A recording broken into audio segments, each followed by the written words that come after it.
And let's get into this conversation. So the gays are asking, who is the most toxic gay couple on television? And you know, over the years, we've had so many. So who do they, let's see. So toxic relationships, shout out to Into More for this story, aren't the only province of straight people, though to be fair, they do it very well. Now, in the wake of Sex and the City streaming on Netflix, getting a whole new generation of fans who were too deep to shell out, or too cheap, sorry, to shell out for a max subscription, everyone's wondering one thing. Is there a gay couple that can match Carrie and Big's will they, won't they, push and pull freaky ass toxicity? Because we talked about it on this show, how we had a conversation regarding, you know, the gays or whatever. Well, not, well, I guess, what was it? Gen Z was watching Sex in the City. And here's the thing, I have HBO Max, so that's where I've been watching Sex in the City. I'm on season 4 at this point.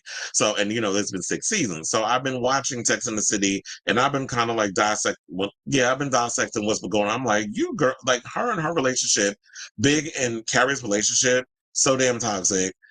And you know, now you have Gen Z watching the show and they're complaining and about, oh, they should be saying this. And this is problematic. And it's like, this was the times. This was like 25 years ago. So yeah, it was toxic, but this was the times in which these women operate. And this is what those women were going through in the 90s. So for y'all to try to come in here and course correct and say this is problematic, yeah, it was problematic. And that's the thing. When you know better, you do better.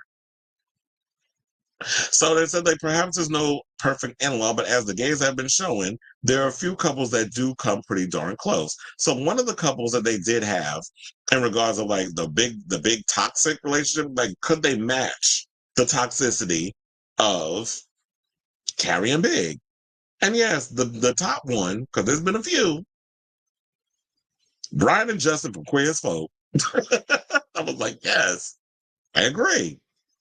I mean, at the time, I didn't think they were toxic because I was like, you know, when Queer as Folk first came out, the person I could resonate with because we were around the same age, I was the Justin.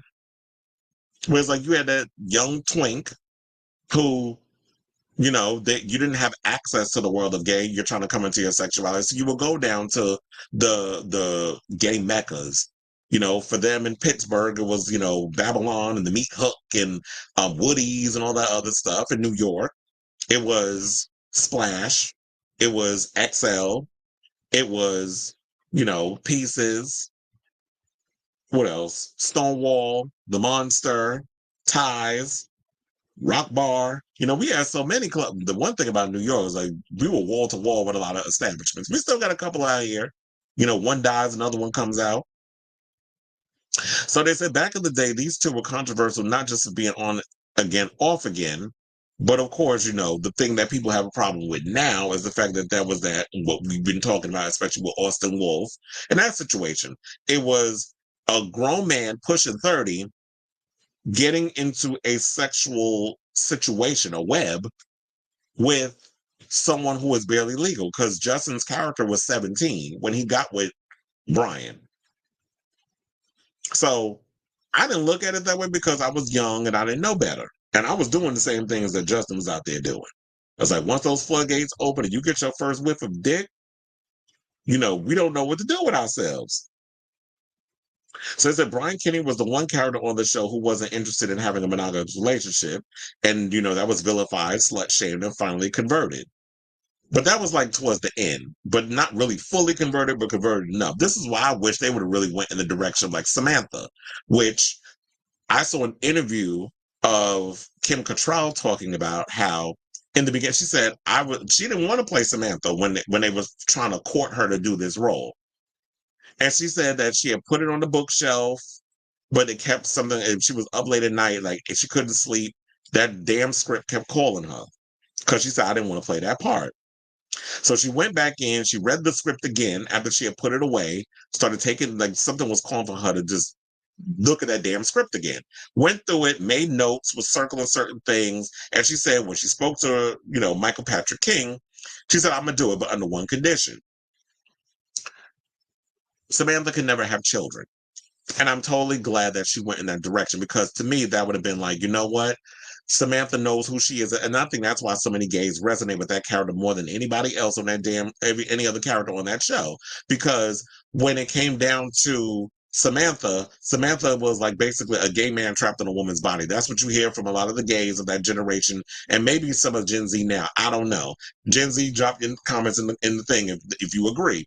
But for the most part, when people did watch Sex and the City a lot, like when we were growing up, and I was watching it, that's what it was. It was like, at the end of the day, she is unapologetically herself. She's not someone who wants to be like a Charlotte and aspire to get married and have a child and live the white picket fence life, because Charlotte tried that with Trey, and we saw what happened. The man couldn't get his dick up long enough to satisfy her. You remember the season? And so she had to go out and mess with the damn gardener in order to feel a little something, something, beyond, and other things. So I love the fact that she pushed that, and I really wish they would have did that with Brian. Like, you know what, him and Justin, yeah, Justin was always trying to, like, he was very much the gay white Steve Urkel. I'm wearing you down. I'm wearing you down. Remember, he was always trying to wear, and then he finally wore Laura down after harass her for for 8 damn seasons, and that's what happened. You should have just let Brian be that unapologetic male slut. And just be like, you know what? I don't want to be in a relationship, and that's okay. So that's what I was getting to with the whole Samantha thing. It's like, you know what? I like the single life. I like having sex with as many people as I want, unapologetically, because that's someone owning their sexuality without the slut shaming. And I really wish that with Queer as Folk, they would have pushed that.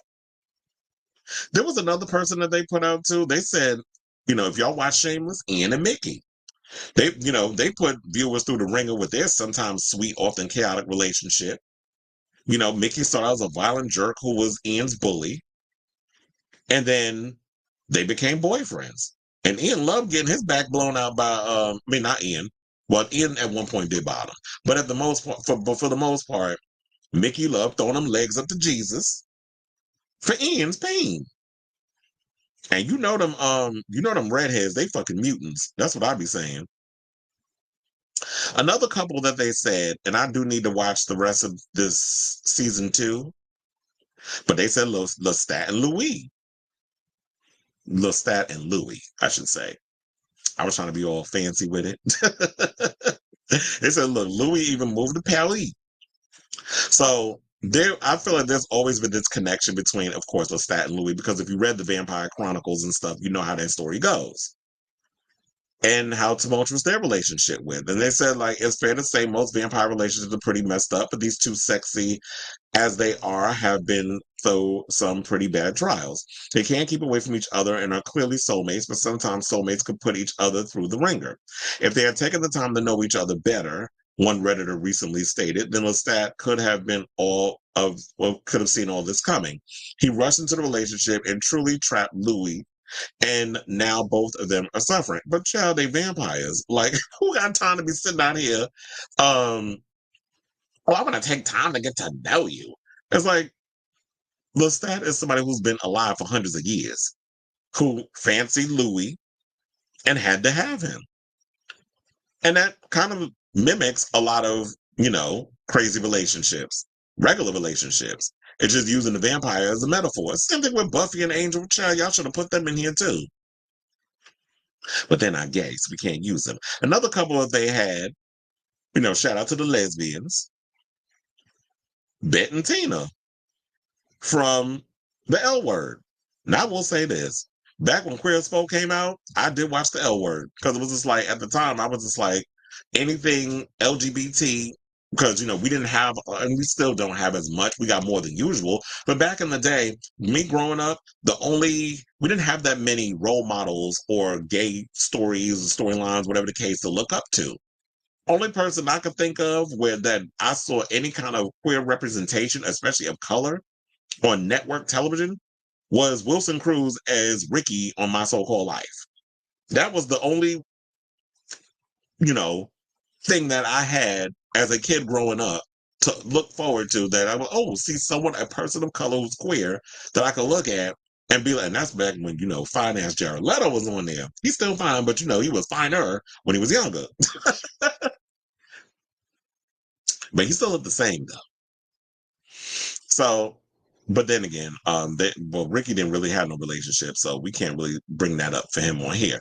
But to get into the story, what they said was Bet and Tina are a classic case of two people who should have never gotten together. The relationship started in cheating, it ended in cheating, and then it started in cheating again. And in the middle, there was plenty of horrible violence. Yeah, they was a mess, child. And talk about toxicity. It's a toxic cheating complicated for no rational reason, enabled by their friends, but unable to stay away from each other. And look, you know who I live for? I live for Shane on that damn show. But Shane basically was the lesbian version of Brian. Another couple they picked, who I absolutely love, Noah and Wade. From one of my favorite shows, Noah's Ark, and they Rodney Chester was on Funky Dineva show and said that Noah's Ark is coming back. They did hint at it last season. Patrick and Polk won an award and said that Noah's Ark is coming back, which I'm excited about, and I believe it's going to come. I don't know when it's coming back, but they did say maybe possibly the fall. So I'm hoping that happens. And the article basically said, like, and speaking of early aughts gay TV, we can't forget the OG toxic couple of Noah's Ark, Noah and Wade. But at the end they got married. Not that means anything. Well, maybe it does, but child, it was toxic. Because first of all, Noah was unapologetically himself. Wade started out Wade in the water. He started out in the closet, wasn't really into guys, I guess, in that way. But of course, he saw Noah.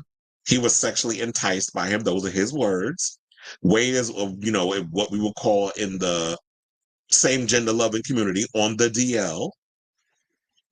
And there was a lot of back and forth. Noah had to keep him a secret. Wade wasn't really open with his friends and all that stuff about his relationship to that episode. But I guess because it was logo and it was only 30 episodes, with 30-minute episodes, and it was like, what, 10 episodes or whatever a season, they had to rush things along. Because I was like, I don't even think that was realistic that Wade would have been that open about him and Noah, introducing Noah to his friends and that sort of thing.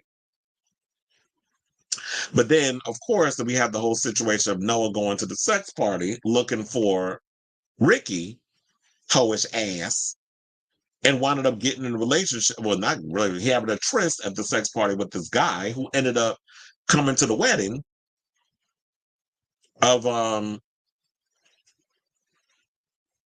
my god, who was it that got married? Was it No, it wasn't Chance. Child, I forgot who it was.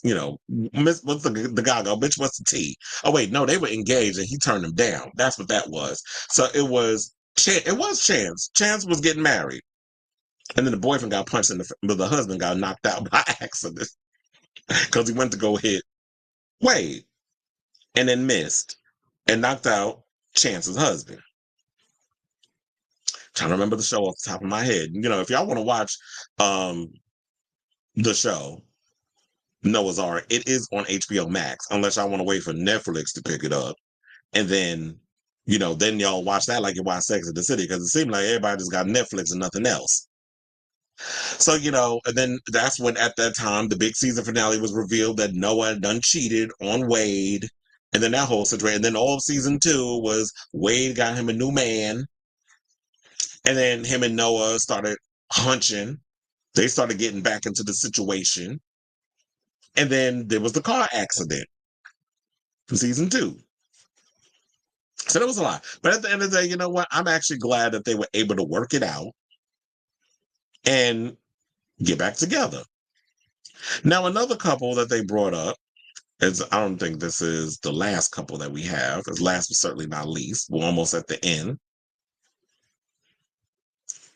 Speaking, since we was talking about looking earlier, these two, they said these are the gay Bill and Carrie, which they kind of damn was. So I'm not going to hold you, but they are actually accurate about this, because Patrick and Kevin was a mess. To me, I felt like Kevin was leading Patrick on a lot of times, and that was his boss. So, them two hooking up at work, and then Kevin sitting there talking about he got a whole man at home while you out here blowing out the back of one of your employees. But don't get me wrong. Would I turn down Kevin and them ears? No, because there was something sexy about him. So I definitely understand why Patrick hooked up with Kevin. So, but then let's be honest, the show did feature nothing but damn toxic couples on that show. So they wasn't the only ones, but they was the ones. They were the main one. They were like definitely they in my opinion come close to being just as toxic as Big and Carrie. But a lot of people didn't like the show because I guess they said the show was boring. But I just felt like the reason why, I mean, yeah, it was boring in some parts, but I just felt like the reason why it didn't resonate with a lot of people, and I think it may have grown a lot of people years later, because I think it's been 10 years since the show has been on the air. I think it's probably because it was a realistic portrayal, too realistic in my opinion, on what goes on in gay society, gay couples, that sort of thing. But in my opinion, I was like, Patrick, I was mad at you because I loved you and Richie together. Richie was the barber, the Mexican barber, and I loved their dynamic together. He really, fumbled the bag or the ball with Richie. And to me, Kevin bent over backwards to make Patrick happy with the relationship. But Patrick was annoying. And that's what I alluded to earlier when we were talking about Jonathan Groff. I said, I know he rubbed a lot of people the wrong way because people found Patrick to be annoying. He was always bitching and moaning about some stuff. It's like, girl, are you ever happy? He was annoying. So I do give him that. Now, child, let's get to our final couple. Now, this one was different because, it's not necessarily a queer, well, it falls in the queer category. So they said Evan Peters and Angel Evangelista. His name was Stan on the show. So they said he kept her on the side of his best friend's ride, trying to holler at me. He definitely was a damn scrub. He said he kept her on the side and then made her feel bad about wanting bottom surgery. In the words of an icon, stay away from her, get a job. Obviously, and here's the thing, it was like, yeah, look, we already saw what happened when Elektra went and got her bottom surgery because she was with, Detective Stabler over there at Law and Order SVU, Christopher Maloney. And when she got her bottom surgery, he dropped her like a hotcake. Because some of these men out here, the way they be fetishizing the trans women, they wanted a woman with a little something extra. He was like, otherwise, why would I could just go to a woman and get whatever I want. But with you, because you got the best of both worlds, the world's of Miley Cyrus, or should I say Hannah Montana, she had the best of both worlds. And that's what some of the men like. It's like, I could put the peen in my mouth and I could suck on your boobs. I know it sounds graphic or whatever the case, but this is how these cishet men think when they get with the trans woman. In a perfect world, it'd be nice if, they loved you for you and loved your soul, or was in love with your spirit and all this other stuff, but they were fetishized. And I felt like Stan definitely fetishized Angel. And I'm glad that Angel thought highly of herself and got smart and left his ass alone. I will admit, when I watched Pose, I used to in the first season because I didn't know how their whole storyline came to a wrap. But when I would rewatch episodes of Pose with them together, I would fast forward through their storyline because I just didn't like their storyline. I didn't like them together. I just felt like the chemistry wasn't there. And I just like the whole thing. Look, I told you, as I stated before when we was talking about Elektra and Christopher Maloney's, with them together, I thought their storyline was way more interesting than Stan and Angel. And we know she got her happiness at the end because she went marry Poppy. And they got the kid, those other stuff, according to Carmen Carrera. That's a storyline that they stole over there at Pose. But anyway, that's all they gave in regards of who is the most toxic in queer relationships. If there's somebody out there that you feel that the article missed, because I can't think of any off the top of my head. That would be a lot of homework that I would have to really do the research. But if there's any other queer toxic relationships that's out there that should have gotten honorable mentions, do yourselves a solid, and me, because I'm inquisitive. Let me know in the comments down below.